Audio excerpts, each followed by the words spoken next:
ஓம் நம சிவாய. நேயர்கள் அனைவருக்கும் வணக்கம். இன்னைக்கு நம்ம பார்க்க போகிறது 2026 பிப்ரவரி மாத ராசி பலன்கள். பிப்ரவரி மாதத்தில் முதல் தேதியில் கிரகநிலைகள் எப்படியெல்லாம் இருக்கும் என்பதை முதலில் பார்த்துவிட்டு அதன் பிறகு ராசிக்குள் செல்லலாம். மேசம் மற்றும் ரிஷப ராசியில் எந்த கிரகமும் இந்த மாதத்தில் இருக்காது. மிதுனத்தில் குரு இருக்கும். குரு வக்ர நிலையில்தான் இருக்கும் இந்த மாதம் முழுவதும். அடுத்து கடகத்தில் சந்திரன் ஆட்சி பலமாக மாத ஆரம்பத்தில் இருக்கும். சிம்மத்தில் கேது இருக்குது.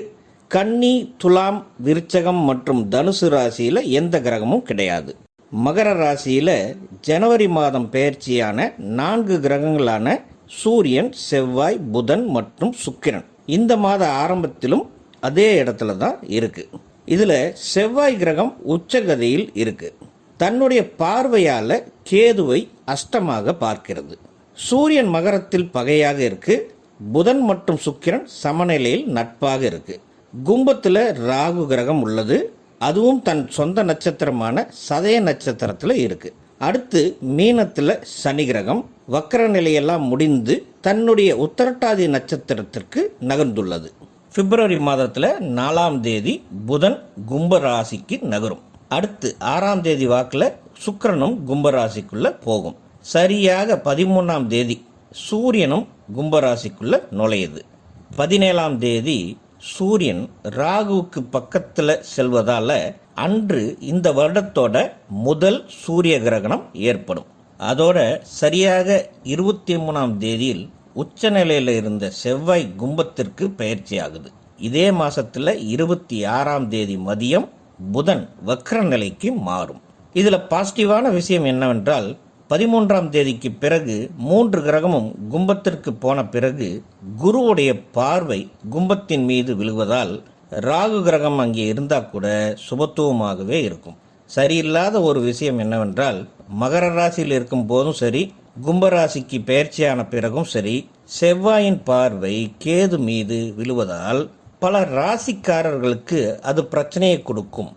உத்திரம் 2, 3 மற்றும் 4ஆம் பாதங்களும், அஸ்த நட்சத்திரம் 4 பாதங்களும், சித்திரை முதல் 2 பாதங்களும் கொண்ட கன்னிராசி அன்பர்களுக்கு உங்கள் ராசிநாதன் புதன் மாத ஆரம்பத்தில் 5ஆம் வீடான மகரத்திலும் 4ஆம் தேதிக்கு பிறகு கும்பராசியிலும் சஞ்சரிப்பார். 2 இடங்களும் புதனுக்கு நட்பு வீடு என்பதால் திட்டமிட்ட காரியங்கள் எந்த தடையுமின்றி நிறைவேறும். உங்கள் அறிவாற்றல் மற்றும் பேச்சுத்திறன் மூலம் சிக்கலான பிரச்சனைகளையும் தீர்ப்பீர்கள். நீண்ட நாட்களாக தடைபட்டு இருந்த சுபகாரியங்கள் இந்த மாதம் தொடங்கி சந்தோஷப்படும் மாதமாக இருக்கும். உறவினர்கள் மற்றும் நண்பர்களிடையே உங்கள் செல்வாக்கும் உயரும். புதிய விஷயங்களை கற்றுக்கொள்வதில் ஆர்வம் காட்டுவீர்கள். வேலைக்கு போறவங்களா இருந்தால் உங்களுடைய வேலையில் சக வேலையாட்கள் மூலமாக உங்களுக்கு சப்போர்ட் கிடைக்கும். உங்களுடைய திறமையான அணுகுமுறையை கண்டு மேலதிகாரிகள் உங்களை பாராட்ட வாய்ப்பிருக்கிறது. வேலையில் பதவி உயர்வு அல்லது ஊதிய உயர்வு சம்பந்தப்பட்ட நல்ல செய்திகள் காதுக்கு வரும். தொழில் செய்பவர்களுக்கு தொழிலில் வளர்ச்சி அதிகரிக்கும். அக்கவுண்ட்ஸ், ஃபினான்ஸ், பேங்கிங் போன்ற தொழில்களில் இருப்பவர்களுக்கு இந்த மாதம் நல்ல முன்னேற்றம் உண்டாகும். வியாபாரிகளுக்கும் புதிய வாடிக்கையாளர்கள் அதிகமாவார்கள். பங்குச்சந்தை மற்றும் வர்த்தக தொழிலில் இருப்பவர்களுக்கும் இது ஏற்றம் மிகுந்த மாதமாகும். குடும்பத்தில் நிதி நிலைமை சீராக இருக்கும். நிலுவையில் உள்ள பணம் திரும்ப வரும். பழைய கடன்களை அடைக்க வாய்ப்புகள் உருவாகும். சேமிப்பை உயர்த்த திட்டமிடக்கூடிய அருமையான மாதம். இதனால் குடும்பத்தில் அமைதியும் மகிழ்ச்சியும் நிலவும். வாழ்க்கை துணையின் ஆலோசனை மற்றும் சப்போர்ட் உங்களுக்கு இந்த மாதம் ரொம்ப பயனுள்ளதாக இருக்கும். குழந்தைகளோட எதிர்காலம் குறித்து முக்கிய முடிவுகள் எடுப்பீர்கள். காதலில் இருப்பவர்களுக்கு இந்த மாதம் இனிமையான மாதமாக இருக்கும். பழைய மனக்கசப்புகள் நீங்கி நெருக்கம் உண்டாகும். ஒரு சிலருக்கு காதல் சக்சஸ் ஆகி திருமண பேச்சுவார்த்தை கூட நடைபெறும். அடுத்து கன்னிராசியில் பிறந்த மாணவர்களுக்கு படிப்பில் ஆர்வம் அதிகம் இருக்கும். அதே சமயம் விளையாட்டிலும் ஆர்வம் அதிகரிக்கும். இந்த இடத்தில் சரியான முடிவு எடுக்கும் காலமாக இந்த மாதம் இருக்கும். கஷ்டமான படிப்புகள் கூட எளிதில் புரிய ஆரம்பிக்கும். வாழ்க்கையில் அடுத்த ஸ்டெப் என்ன மாதிரியான மேல் படிப்பு படிக்கலாம் போன்ற முடிவுகளை எடுப்பதற்கு இது ஏதுவான மாதமாக இருக்கும். சீனியர் சிட்டிசன்ஸ் உங்களுடைய ஹெல்த்து மற்றும் வெல்த் இரண்டுமே சீராக இருக்கும். வெளியூர் பயணங்களை தவிர்ப்பது மட்டும் நல்லது. பழைய நண்பர்களை சந்தித்து சந்தோஷமாக இருப்பீர்கள்.